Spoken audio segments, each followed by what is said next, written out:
आदिवासी मेला एमती भी हुए सेटा आम आज जानिलु। जय जगन्नाथ सांग मैंने मोर मिनी ब्लॉग को आपण मानक स्वागत करुच्ची। जेहेतु आज हूँ संडे ड्यूटी भी ऑफ अच्छी तो आम बाहरिलु आदिवासी मेला बुलवा।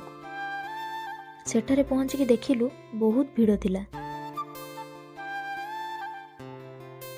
तापर आम आदिवासी हाट को गलु।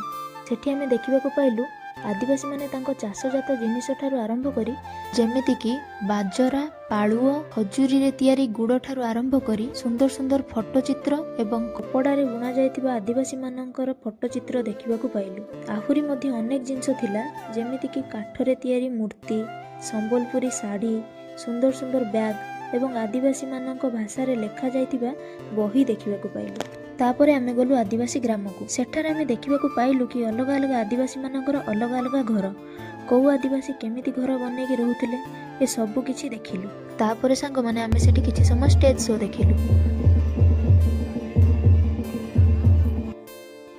स्टेज शो देखि सारी आमे बाहर को पळे आसलु काहेकि ना हमकु प्रबल जोर भोक लागिथिला तो आमे जल्दी जल्दी जाई मिठा मका आनी खाइदेलु। तापर आमे बाहरिलु घर को। जेहेतु बहुत लेट हो जाइतिला लोक माने भी जीवा आरंभ कर देइतिले तो आज पई रहिली फुल वीडियो भी मु प्रोफाइल अपलोड कर देइछि जाके जल्दी जल्दी देखि दियंतु। तो मोर मिनी ब्लॉग टी आपण मानको केमिति लागिला निश्चित कमेंट रे कहिबे। पुणी देखा हबो आउ एक ब्लॉग रे। जय जगन्नाथ।